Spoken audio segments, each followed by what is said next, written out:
mon travail ici était en somme assez intéressant, s'occuper du stockage des farines et leur qualité aussi, parce que j'ai eu reproché à M. Cornu, le chef meunier, qui mettait un petit peu trop d'eau pour moudre, parce que les farines arrivaient des fois à faire un pont. Oui, il y avait trop d'humidité dans les farines. Enfin, ça parle un peu de détail. Oui. Mais et ces silos en bois étaient exposés aussi aux verres à farine. Toutes les parties qui étaient libres, les verres s'y fixaient. Ils avaient à manger, ils avaient de la farine. Et il fallait, en tout cas une fois par année, les nettoyer. J'avais inventé un système qui était maintenu même depuis mon départ. On remplissait jusqu'à 1,50 m de haut. On mettait des sacs, des planches. Puis quelqu'un transvasait la farine, on était deux. À mesure, on descendait pour nettoyer. Oui, parce que je tenais à l'hygiène. Peut-être j'étais méticuleux. Pour les machines aussi empochées, la même chose. Et je trouvais qu'il fallait présenter dans les sacs une marchandise propre. Ouais, j'ai été engagé par M. André Bachmann en 1947. Mon père était déjà chauffeur au Moulin Rod, et avec les tout vieux camions, hein, bien sûr. On avait des camions Saurer à ce moment-là, des camions qui ne faisaient pas plus de 100 chevaux, et puis on montait à 18 à l'heure, on montait la vue des Alpes. Il n'y avait pas d'autoroute à ce moment-là, hein, bien sûr, c'était encore pas construit. Et puis, j'ai travaillé donc depuis 1947 jusqu'en 1961. Bien sûr qu'au début, que je travaillais au moulin, on travaillait 6 jours sur 7. On n'avait jamais eu congé le samedi, donc on travaillait le samedi. La première année, on avait 3 jours de vacances, et après, ils nous ont augmenté 2 semaines, je crois, oui. Je m'appelle Marmet René, je viens de Grange-Marnin, fils de meunier. J'ai passé mes examens de fin d'apprentissage au mois de décembre 1949. Et j'ai eu la chance de pouvoir à ce moment-là être engagé par justement le Moulin Rod, qui m'a fourni du travail pendant 14 ans. J'ai travaillé d'abord à l'ancien moulin, le vieux moulin, et ensuite j'ai été affecté au service de rotation, donc ce qu'on appelle maintenant les 3-8. Mon travail consistait surtout, en tant que second meunier, à surveiller et à faire fonctionner ce qu'on appelait le nettoyage, soit la préparation du blé, de façon qu'elle soit tip-top pour arriver sur les premiers cylindres de mouture. Ensuite, nous avions comme charge de surveiller le débit de l'eau, le fonctionnement du barrage et des turbines, ce qui nous prenait énormément de temps, surtout si les eaux montaient, s'il y avait des hautes eaux ou beaucoup de feuilles. Nous étions occupés à ce moment-là à 50% à la surveillance de ce barrage.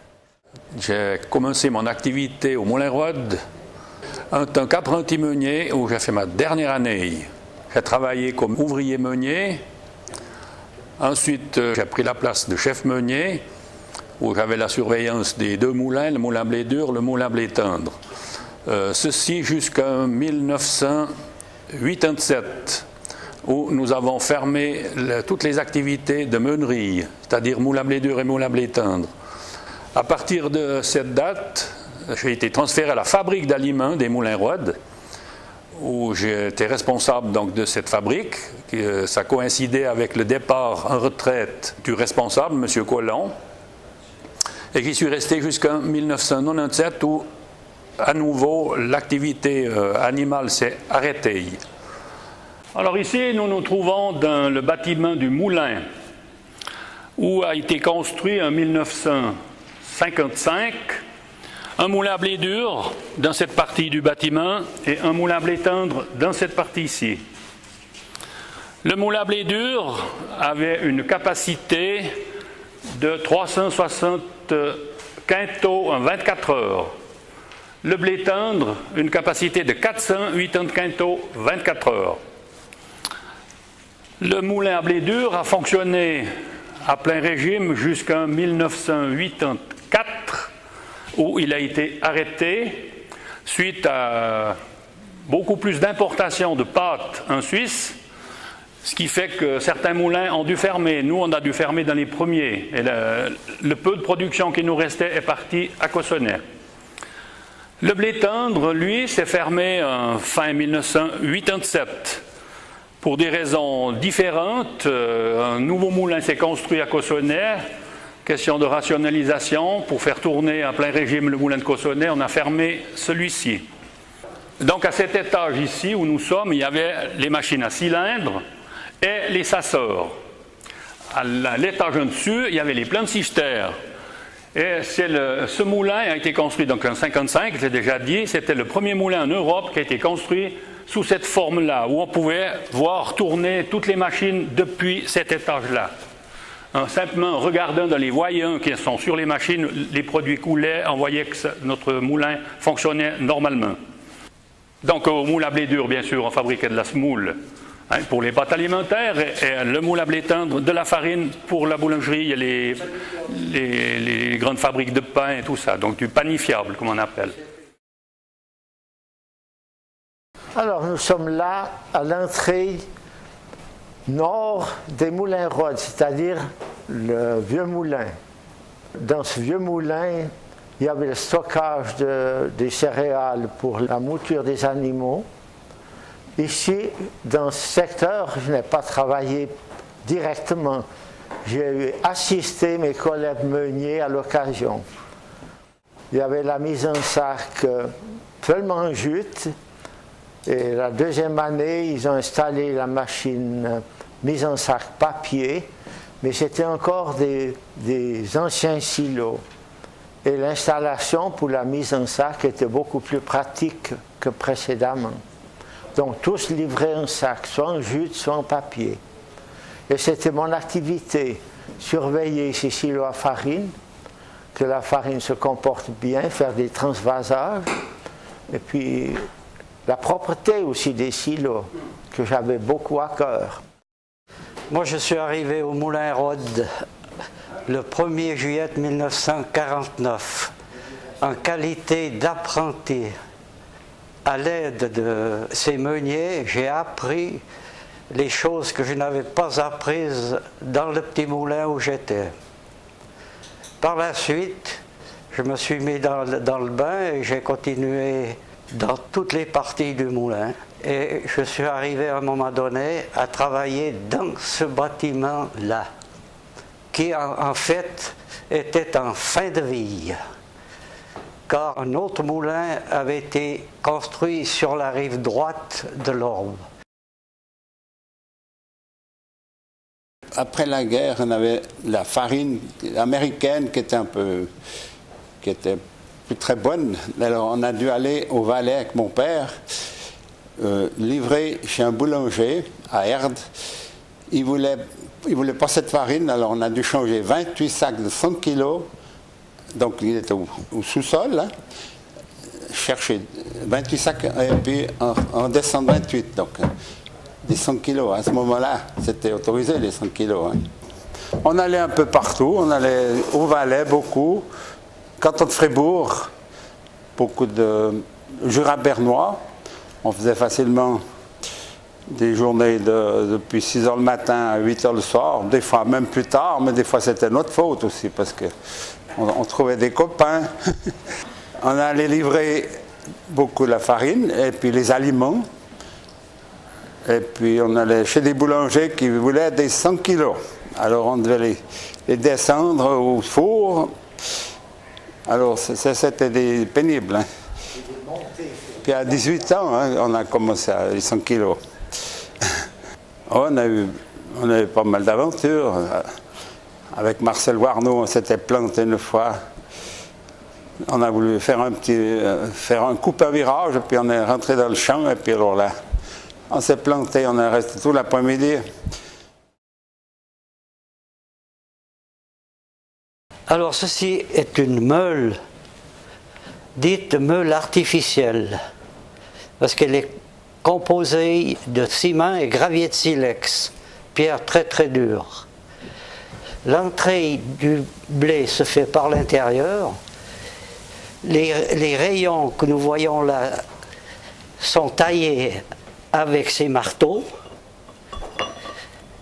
et doivent avoir une telle forme que l'entrée est plus large que la sortie, de façon, avec la ventilation, de chasser la marchandise dehors.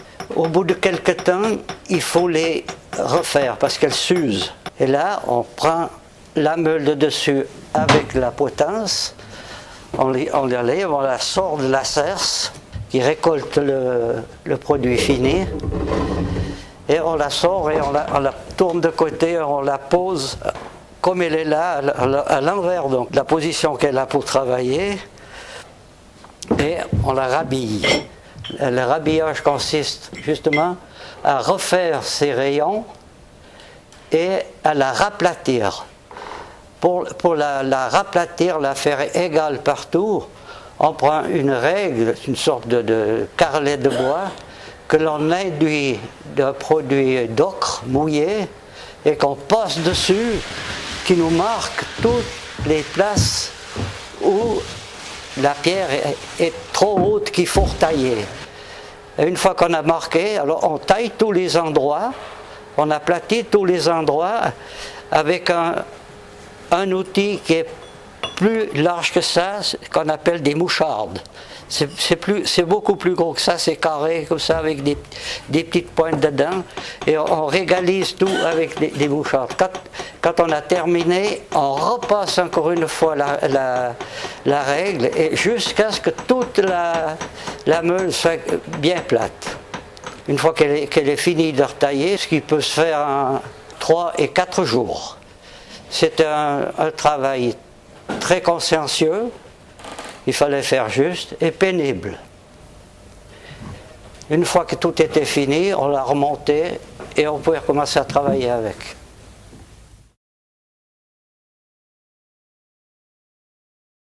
L'élévateur reprenait les farines au sous-sol et les remontait. On pouvait les transvaser d'une cellule dans l'autre. Il y avait les distributeurs qui maintenant ne sont plus là. Ici, c'était les farines fleurs stockées. Ici, toutes les farines panifiables. Voilà. C'est du passé. Ici, nous sommes au sous-sol. Mais une partie de l'installation, ici c'est le bas des cellules à farine que nous avons vues tout en haut du bâtiment, et là était la distribution qui se déversait dans les élévateurs à godets que nous avons aussi vus tout en haut.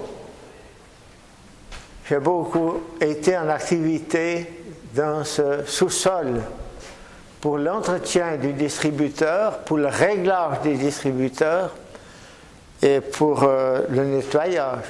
Parce que l'important dans ces lieux, c'était, ce qui n'est pas le cas aujourd'hui, c'était d'une propreté.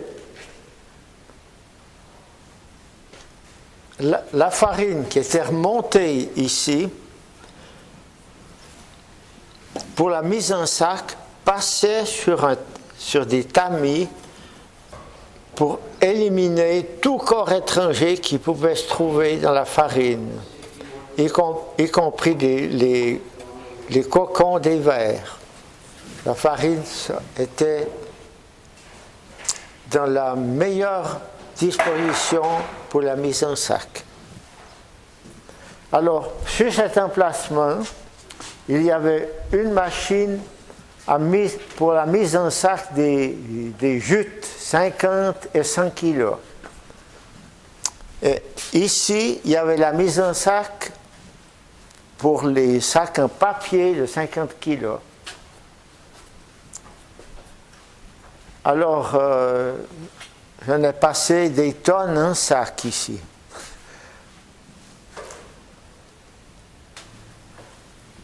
Alors, je me souviens quand ces silos ont été construits. C'est du temps passé. Oui, on en a manié des sacs.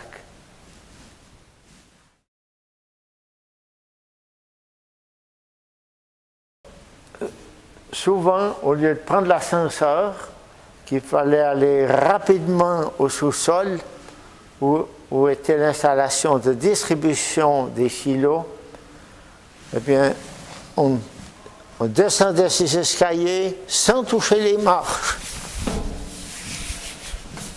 À présent, je ne peux plus, il ne glisse plus. Malheureusement, il ne glisse plus maintenant.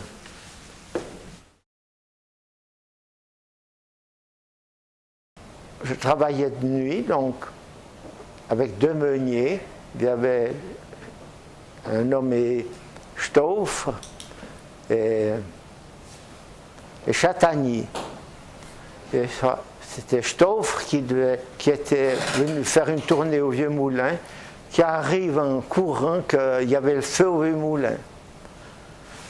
Il y avait les flammes tout le long, là. Et Stauffer a pris le jet. Une fois déployé, j'ai mis l'eau. On est arrivé à éteindre ce qui a été la sauvegarde. Et puis ensuite, les pompiers sont venus. Mais alors, ça a été provoqué par une sangle d'élévateur là, qui s'est bloquée. Et la poulie continue à tourner, a mis le feu à la sangle, et tout est descendu. Elle brûlait encore sur 2 étages. C'est ce que les pompiers sont occupés. Alors il y a encore des traces, puisque tout n'a pas été changé au toit. Il y a un souvenir qui est là. Le lendemain, parce que ça s'est passé de nuit, on a été reçu par M. Charles Coindet, qui nous a donné à l'époque chacun 100 francs de récompense. On gagnait à ce moment-là 175 francs par quinzaine, alors faites le compte.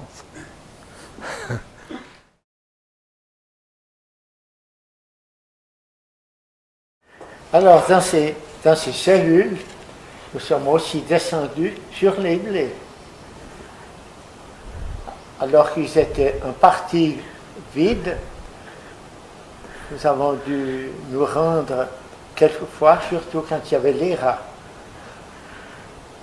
Alors la chasse aux rats sur ce blé mou, c'était spectaculaire.